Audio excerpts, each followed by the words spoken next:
Begini Bang, kalau orang yang arif, kita kan yang dibicarakan bukan masalah ibadahnya jenisnya, yang dibicarakan hasilnya dapat pahala. Kalau dari sholat Ramadan susah dapetin pahala, kan masih banyak lahan-lahan pahala yang lain. Kita mau beli ketan gak punya duit, ya ada singkong, beli singkong, yang penting kan kenyang. Kalau kita memang kondisi kurang sehat, kagak ada kesusahan, berarti kita cari yang gampangan yang kita bisa dapetinnya. Yang penting kewajiban telah kita kerjakan, gitu. Saya sering ngomong gitu sama bocah-bocah. Dari puasa sunnah rasanya sulit mendapatkan pahala, karena kita cuma bisa nggak makan nggak minum doang, mata mungkin bisa nahanin kan gitu sama mulut. Sholat sunnah juga begitu, rasanya dari takbir gua khusyuk, takbir yang sholat udah kagak khusyuk lagi, sulitlah untuk dapat pahala. Ada pahala yang paling gampang, tafakur saatin khairun min ibadati di sana, merenung aja pinggir tawa ngeliatin ikan berantem. Itu paling gedean, satu saat lebih dari ibadah 1 tahun kan gitu. Banyak jadi repot-repot amat. Hah? Iya. Lah iya. Yang penting waktu ditimbang amal baik kita lebih berat daripada dosa. Cara ngisinya apa aja yang kita bisa. Gitu.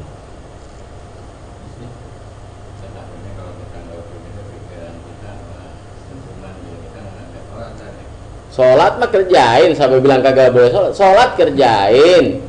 Jangan ngarepin kalau khusus baru sholat, pemodar nggak sholat. Kadang-kadang pikiran bukan nggak sholat, kayak wah ini sholat nggak dapat khusyuk, nggak dapat pahala ini sholat. Iya. Lama-lama, jadi males gitu. Lo jangan. Tetap kita sholat ya. Tetap wajib kita usaha memperbaiki be. Jangan malah makin males, taruh gue sholat kagak khusyuk. Nah, ini mah setan bisikan itu mah jangan. Kalau bisa mah kita malah setiap saat, setiap hari kita usaha meningkatkan. Gimana sih caranya supaya khusyuk? Nah gitu. Supaya khusyuk gampang. Bini suruh pergi, semua rumah kunci, tunggu sholat penuh. Gitu.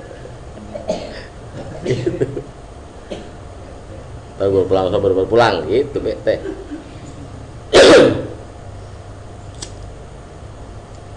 Soal khusyuk, soal hati. Siapa yang bisa mendung hati? Dibatasin tembok nembus. Hati kita. Bapak kan rumahnya di Madura umpamanya. Di sini lihat Madura. Namanya hati itu suatu hal yang maya dan tidak mengenal jarak, tidak mengenal gelap dan terang. Sampai sekarang pacar kita si Meot yang pertama masih terbayang wajahnya. Ini nama kita kayak jauh di mata dekat di hati itu ya. Iya, pinter ente. Ya maka urusan hati, urusan khusyuk hati. Nah hati kita, selama hati kita ini masih penuh dengan bayang-bayang itu, makanya kata Nabi, rahmat kagak masuk ke rumah yang ada 3 ini. Ada anjingnya, ada janabahnya, ada gambarnya. Bukan gambar itu, bukan. Anjing kerjaannya selalu gonggong. Lihat orang selalu kan kalau anjing siapa yang datang pasti gonggongin kan. Kalau anjing nggak tahu orang ngomongin duit, ayo digonggongin dia. Kita kan begitu, maki-maki orang melulu, itu anjing namanya. Jadi artinya ngeliat orang gedeg aja sama itu anjing. Kagak bakal damai hidup kalau hati kita ngeliat orang gedeg aja, ngeliat anak kecil gedeg, ngeliat orang tua gedeg, nggak bisa damai. Kagak bakal khusyuk kalau itunya. Nah itu aja nabah, kalau ada bayang-bayang wanita dulu di hati kita, senyuman bibirnya, kagak bakal khusyuk kalau itu masih ada. Tuh. Yang ketiga ada gambar Mercy, gambar Tiger, gambar rumah mewah, gambar MD, kagak bakal bisa khusyuk kalau itu ada. Singkirin 3-3-nya baru plong. no problem, kayak anak kecil di belakang mobil, no problem, nggak bahan apa, khusyuk dah. No problem. Gitu. Saya bilangin Ustaz Amin, manakala ada kerjaan belum selesai, lalu sholat zuhur, kerjaan itu dalam sholat malah ngarang, ntar habis sholat ini dulu ah.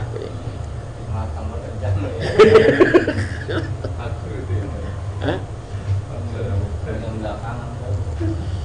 Iya.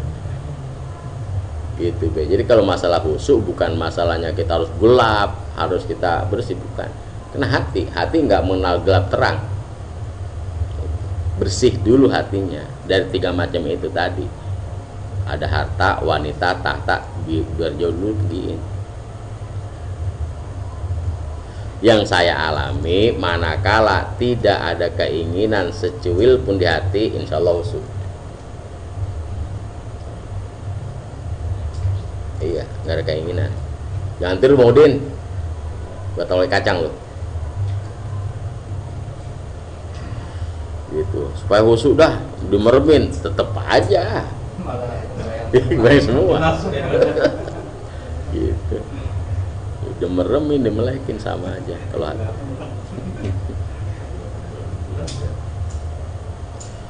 Gitu. Nah, kalau emang kita yakin itu kagak bisa, berarti kita di situ sulit, namanya mendulang pahala dari sholat sulit. Maka kita kewajiban aja, menggugurkan kewajiban kita kerjain sholat. Tapi kita cari di tempat lain yang kira-kira kita gampangan ngambil pahalanya, gitu. Ngaji dah, ngaji mah nggak pakai gagal, asal bertidur gitu, diomelin nggak apa-apa ya, paling gede penting kan gitu. Hadir majlis taklim 1 saat lebih baik daripada ibadah 1000 rakaat kan gitu. Udah. Hah?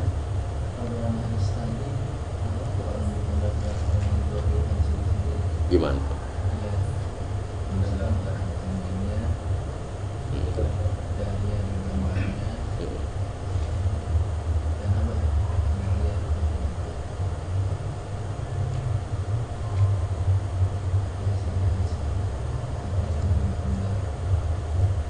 Kalau dilihat lahir hadis itu bertolak belakang dengan budaya orang Arab.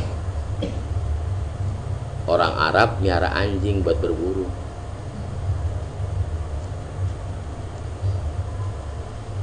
Sampai engkongnya Nabi namanya kilab. Mbahnya anjing kan? Ya kilab kan anjing, kilab. Dan orang Arab memang selalu merah anjing berbuat berburu ke hutan. Gitu. Di sana mah nggak ada kebun dah, karena memang sana mah di padang pasir buat ngeburu binatang ya pakai anjing. Itu zaman Rasul. Dan waktu engkong kita seperti engkong kita, Wan waktu haji, di sana masih di Mekah tuh sebagai anjing. Panagog di atas mobil. Iya, kayak anjing. Bertolak belakang dengan kenyataan. Kalau diartikan seperti itu, makanya kalau ngaji kan harus diakurin dengan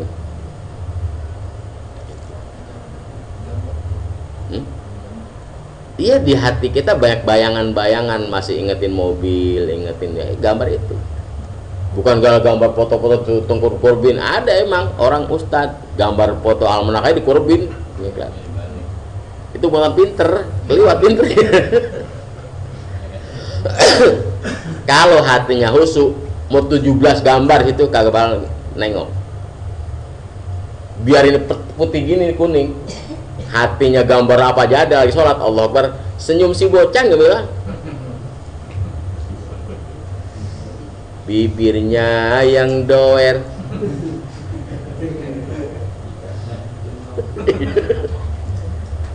Jadi bukan itu, kayak tadi kita bilang digelapin, tetap hati kelihatan. Gambar di sini ada di hati, makanya nggak bisa dibendung. Lah kalau gambar itu mah nggak ngaruh, nggak ngaruh.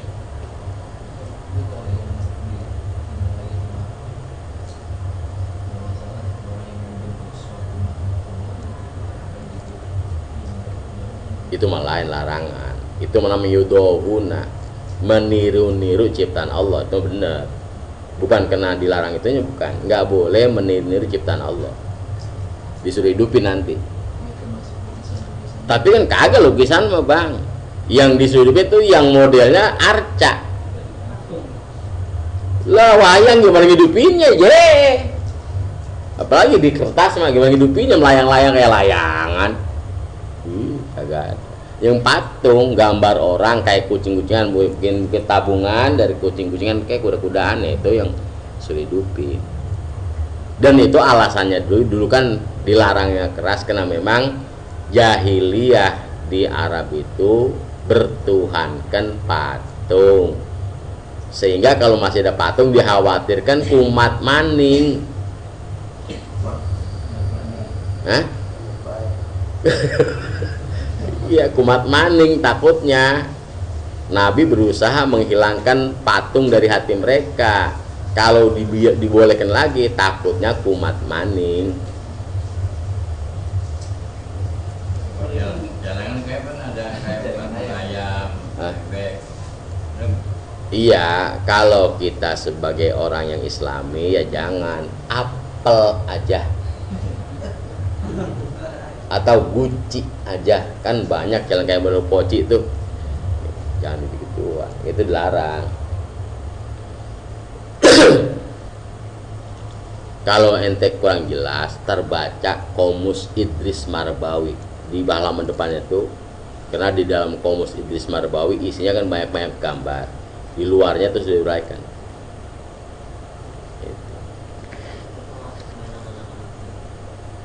Anak perempuan boleh dibeli boneka sama bakul, dandang. Anak laki boleh beli lupu, pacul. Hah? Iya, perabotan boleh, tapi kalau dibeli namanya kalau anak babi gajah-gajahan nggak boleh. Kemahalan man, poronya segala. Kita lu mobil-mobil kayak kapuk, mobil baru pala lu.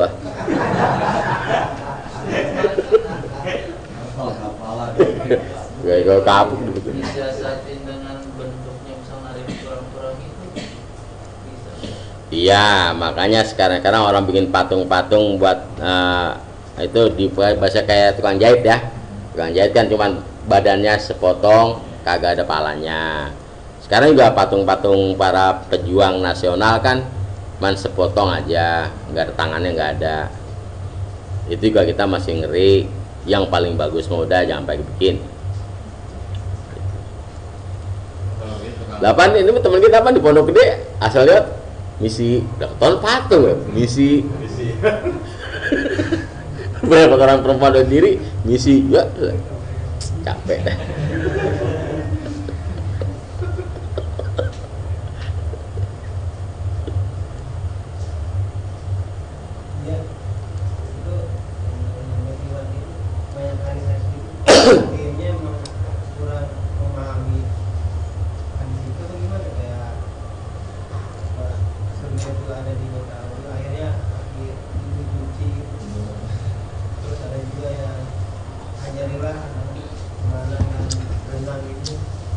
Iya, berenang. Sekarang kalau kita lihat Nabi nyuruh ngajar ya berenang, padahal wilayahnya padang pasir. Berenang di pasir nggak kelumur apa dia? Nah, iya kan sekolahnya ada yang kelas 6 itu dia berhenti, ada kelas Sanawiyah berhenti, udah kawin, ada yang kelas Aliyah berhenti, kawin. Oh, udah jadi ustadz dari kampungnya. Ada juga kayak Iwan kan, pas gitu ngeliat komus, cari komus artinya apa? Kaus. Gitu bang. Jadi ada makna tersurat dan ada makna tersirat. Itu makanya ada orang-orang yang memiliki kelebihan, diberikan kelebihan oleh Allah untuk memahami makna yang dalam-dalam itu. Kan kata Ustaz Haji kalau ngaji ada yang cuma hanya taklim, tadris, tafhim, tahqiq. Kan kita cuma tadris doang baru, masih jauh banget ke sononya.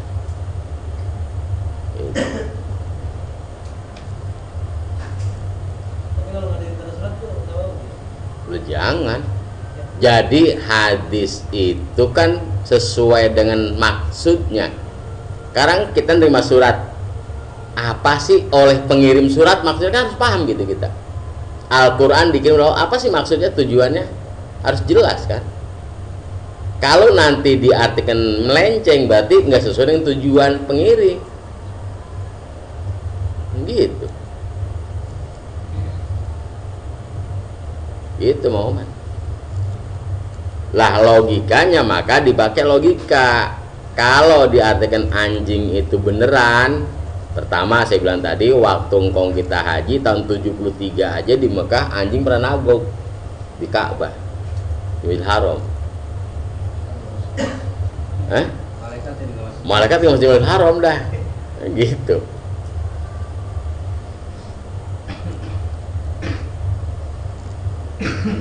Maka ulama-ulama yang sudah mendalami kepada lebih dalam itu hanya majazi namanya. Maka kalimat dalam bahasa-bahasa para ulama, apalagi bahasa Rasul, kebanyakan majazi. Disitulah pentingnya kita ngaji ilmu mantek dan ma'ani bayan serta badek, supaya kita mengartikan dengan benar.